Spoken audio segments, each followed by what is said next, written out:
Reka nongera gusuhuze kandi nkwifurize kugubwa neza wowe ukurikiye Amedia TV.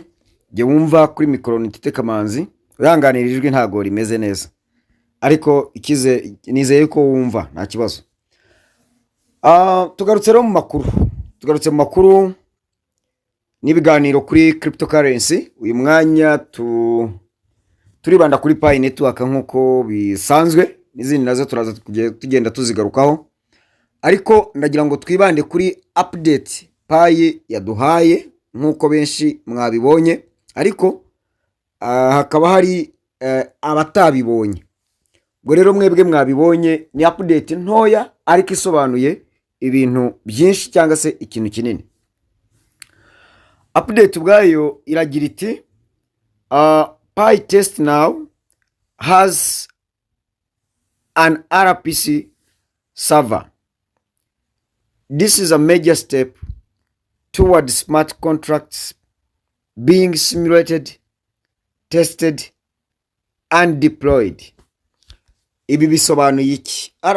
Iyi RPC nkuko benshi mwabibonye, wenda reka tubiganireho ku buryo navuga ngo burambuye kugira ngo buri wese asobanukirwe. Uruhare runini rurareba aba developers, ariko bikanagaruka no kuba pioneers. Hanyuma aba pioneers nabo kuko ari bo bakorerwa byose. Yego. Hanyuma rero mbere ko dukomeza, reka mbanze mbasabe ibintu bibiri. Icyambere no guteza imbere icyano kugira ngo ikomeze kugira imbaraga zikomeza kubashakira no kubagezaho amakuru ya cryptocurrency mukeneye. Kandi mbasaba kwandika muri comment ikibazo ufite kugira ngo tugishakira amakuru, tugisubirize hamwe muri rusange, gifashe twese. Buri gihe nyandikiye kuri WhatsApp birambangamira.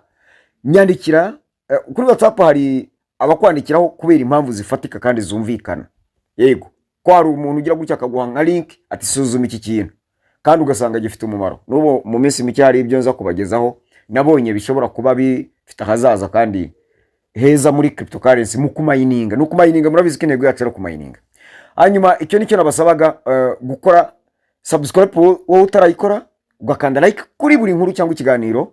Hanyuma mukibuka kwandika muri comment ikibazo waba ufite icyo ari cyo cyose, cyangwa se nawe ugagira uruhare mu gusubiza abandi. Icyo cyari cyambere. Icya kabiri ni itangazo nshaka kubaha muri weekend kuwa gatandatu. Hari uzaboneka kuwa gatandatu, hari n'ushobora kuboneka ku cyumweru. Abo mvuga ni bande? Nabo mu mujyi wa Kigali bakeneye ubufasha kuri izi crypto to mininga kuri Amedia TV, uhereye kuri Pi network, gutunganya konte, gushyiramo izo zindi cyangwa se nazo kuzitunganya zidatunganye, no kubashyiriramo OKX exchange. Wowe niba ubikeneye, ngiye kubaha promotion iyo niko noneho ndagukarabye no kuri kw'Imana. Hanyuma rero uzaza kuwa gatandatu n'abantu ni umubare ubaze. Mpamagara. Ahangaho ushobora gukora kimwe mu bintu bibiri. Ushobora kunyandikira kuri WhatsApp noneho ukambwira uti kuwa gatandatu nanjye nzaboneka, cyangwa ati giye nzaboneka ku cyumweru. Hanyuma duhane gahunda, mbwire tuzahurira aha. Harasabwa itike ingana gutya, kuko iyo tike mugomba kuyigabana, sibyo? Hanyuma rero buri wese niyandikishe, ubikeneye biyandikishe, kandi ngiye murabizi ko duhurira ahantu hahurirwa n'abantu rusange.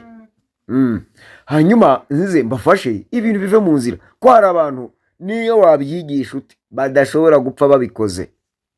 Abo barabimbye ati, ari ugeze kumbwira ati Kamati rwose ibyo unyigisha byose ntago byashoboka, ati we nkorera nigendere.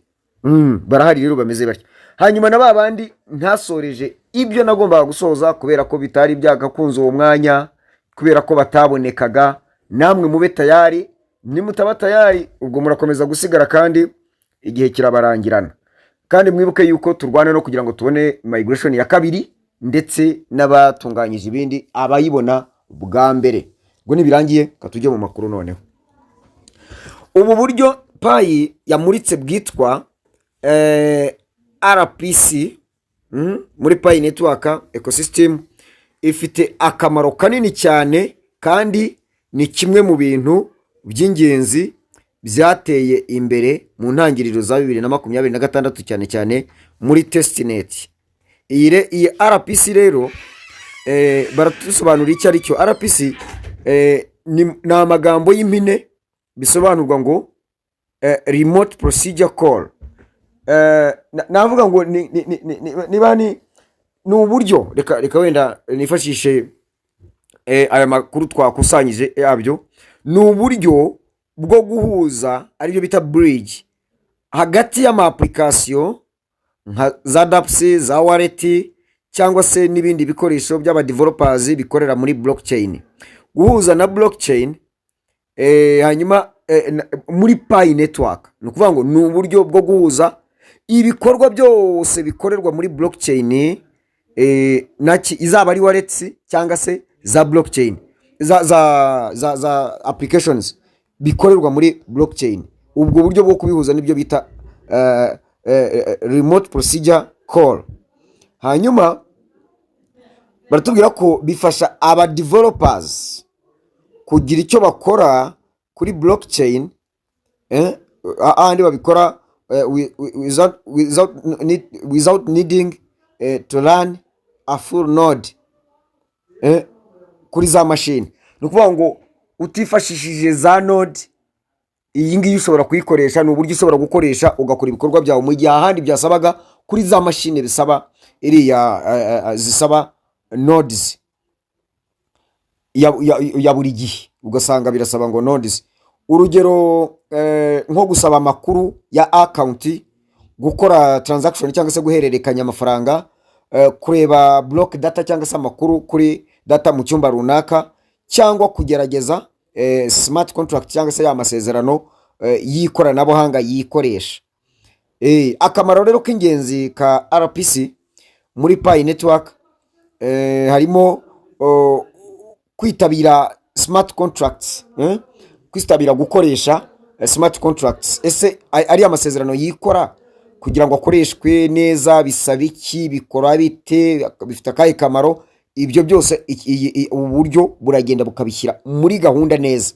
Hanyuma kandi ni ishingiro ry'ibikorwa bya smart contracts, ahandi aba developers bashobora kuyigerageza aribyo bita simulated cyangwa se simulate, hanyuma kuyipima aribyo bita testing, kuyitestinga, ndetse no kuyishyira ku murongo kuri testnet mbere yuko ijyanwa muri mainnet. Ibi rero byari byagoranye mbere kuko nta buryo bwizewe bwo guhuza n'ibyo blockchain ikeneye cyangwa se bikorerwa muri blockchain bwari buhari. Pi network rero ama application muri Pi network bufasha mu kubaka ama application, decentralized applications.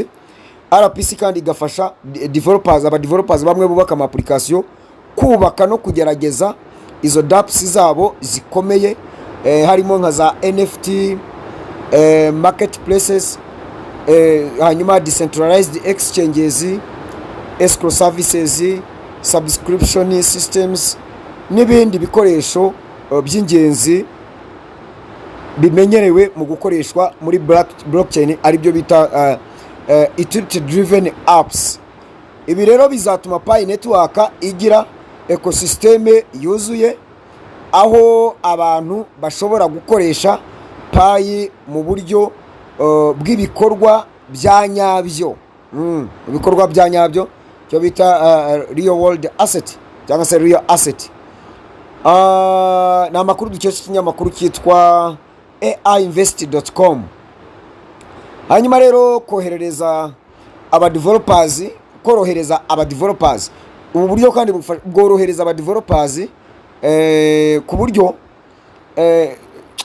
aho bubafasha kubaka ama application yabo badakeneye ibindi bikoresho bihambaye nka bya nodes, buri uko bakeneye ikintu runaka bo bagakubitamo bakeditinga nka kurya ubonwe nawe editing inyandiko, utagombye kujya gushaka ama codes n'iki kujya ngo muri source code n'ibiki. Injiramo uhita ukora ibyo ukora. Aba developers kandi bashobora gukoresha standard tools cyangwa se ibikoresho biri ku rwego rugezweho kubera gukoresha iyo RPC.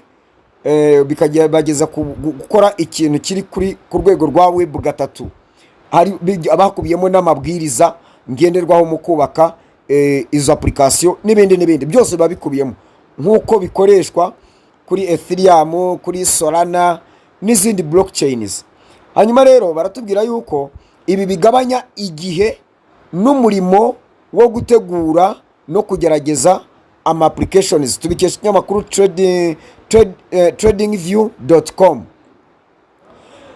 Harimo kandi guteza imbere Pi ecosystem. Ibi byo byongera umwanya, ingano, ubunini bw'iyo ecosystem, performance, uburyo ikoramo mu buryo bwiza, n'igihe umubare w'abakoresha iyo systeme na za transaction zikorwa, uwo mwanya wakabaye munini uragenda ukagabanuka. Muri make navuga ngo baramanura bagakubita hasi, yavuga mujya mukoresha.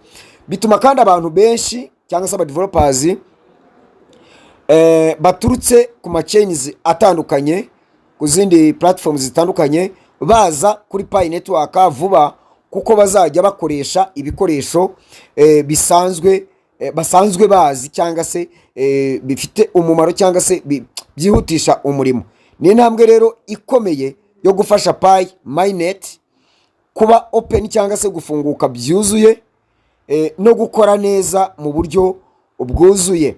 Ayo ni amakuru dukesha facebook.com, y'amakuru cyitwa facebook.com. Urugero rw'ukuntu RPC ikoreshwa kuri testnet, ayo makuru avugwa mubabarire ayo makuru avugwa muri Pi network. Pi atangwa na Pi Core team, aho batanze urugero kuri cyangwa se bayatanze ku kinyamakuru cyitwa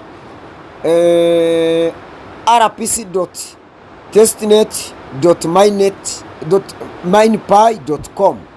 ayo ngaho uyakuraho. Tugana ku musozo, ibi bizafasha kureba niba RPC server cyangwa urwo rubuga rwa RPC iri ku rwego rufite icyo nakwita ubuzima cyangwa se ubudahangarwa, cyangwa nta kibazo ifite. Ibyo bivugwa na Pi Core team mu itangazo. Mwihangane imvura iragwa. Mu ncamake, kugeza ubu RPC ni kimwe mu bintu by'ingenzi byatumye Pi network iva ku kuba mining application gusa ikajya mu cyiciro cyo kubaka ibikorwa nyabyo, cyo bita real utility. Niyo nzira yibanze yo guhuza abakora applications n'ibyo blockchain